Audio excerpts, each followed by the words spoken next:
today we have the latest lying endeavor by the minister. And I'm just going to pull it up here. It comes from the Globe and Mail.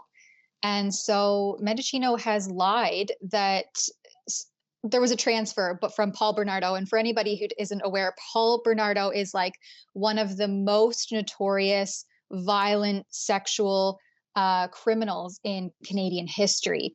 He and his assailant, Carla Homolka, conducted absolutely horrific crimes against her sister, her own family, and other young teenage girls. Crimes that are much more horrific than I even want to get into here. But these are like bona fide.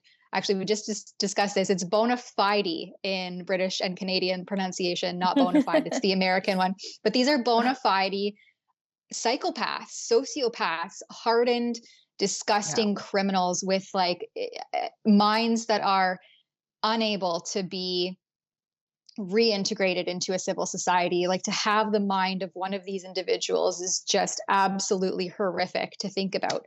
But this man, Paul Bernardo, Carla Homolka got off. She's actually out reintegrating into society, has, I think, 3 kids. A new name, 3 kids, protected identity.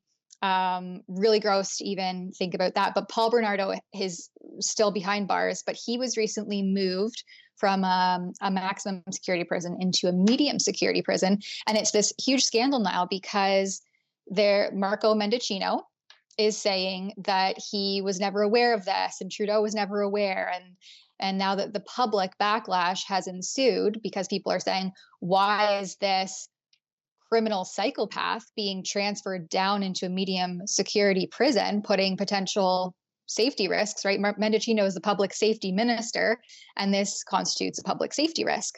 And so he's broiled in scandal here, once again, lying that they didn't know that this was happening. And then he tried to hide behind privacy legislation, essentially, stating that it was his right to, under the Privacy Act, that it couldn't be disclosed where he was being moved. Now, through Freedom of Information request documents and email communications, it's being discovered that that really wasn't the case. And in cases where there is a public interest, so this would constitute as that, these sorts of moves can be disclosed. What do you make of this, Drea? And do you think this was, the government is acting transparently in this instance? No, of course not. And that's, you said it. He's lied before. He's lying again. He's getting caught in the lie, backtracking. The article also says that he sort of tried to deflect at some point. He's been dodging questions around it. And now what we were told is that because of the Privacy Act, that's what made it hard. But no, we've got a fair response on that. The Privacy Act and other legislation currently put significant limits, that's what he said, on what can be discussed. But then we have, and I'll probably butcher that name. So sorry, I was ready for it. So Kevin Antonucci?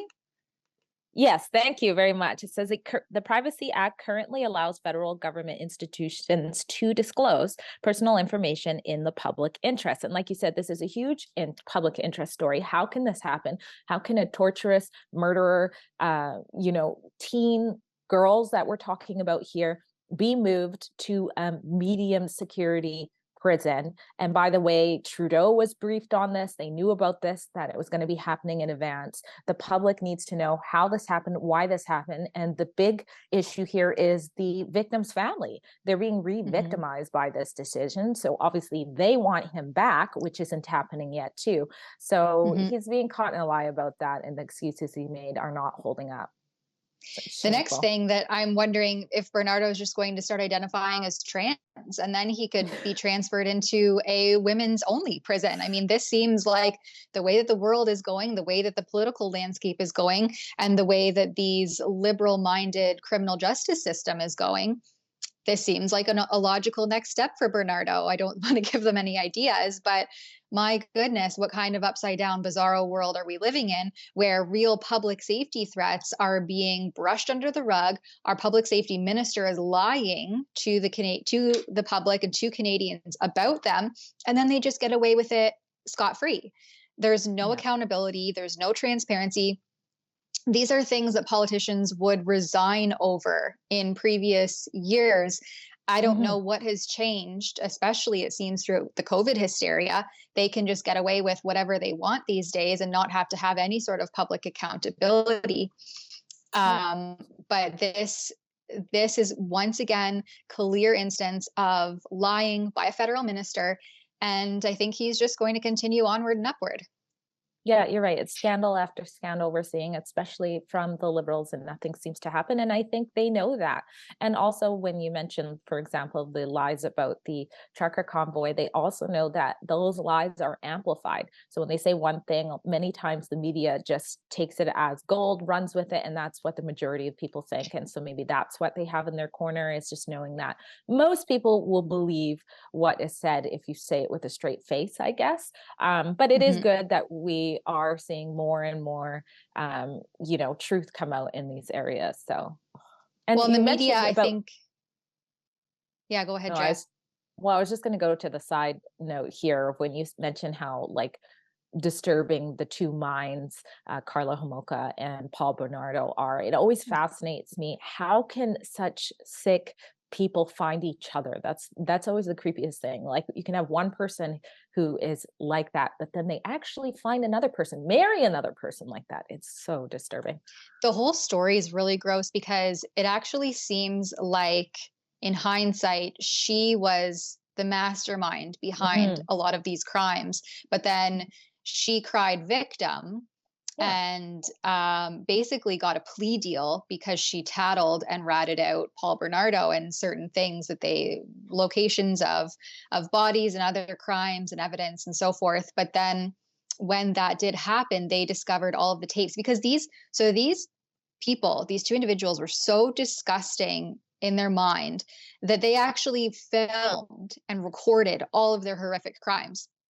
So there was clear evidence of what they did. They recorded it themselves. And then when the recordings came to light after she had done this plea deal, it was revealed that through the evidence, the untampered, straightforward, verbatim evidence, that she played a key role in these crimes. Oh, I can't even stand to look at that. It's so gives me the shivers. So gross to think people are capable of doing these kind of heinous crimes. But she's on the streets. She served, I think it was 12 years. She's on the streets now, has a family. I don't know who would want to start a family with such a disheveled individual. But anyway, regardless, these are really horrific crimes that these young teenage girls were subject to, and they were all recorded. Extremely perverse, disgusting. These are people who I think can never be fully reintegrated or remediated into a civil society.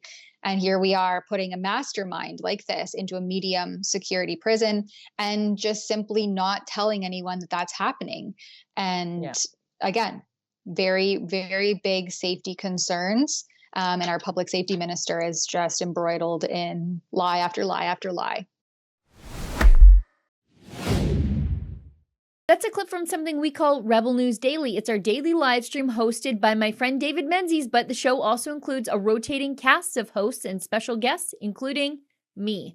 It's a great way for us to talk about the news of the day as the news is happening in an unscripted fashion, and it's an awesome way for you to interact with us as well. We stream every weekday, 1 p.m. Eastern, 11 a.m. Mountain, wherever you find Rebel News. See you there.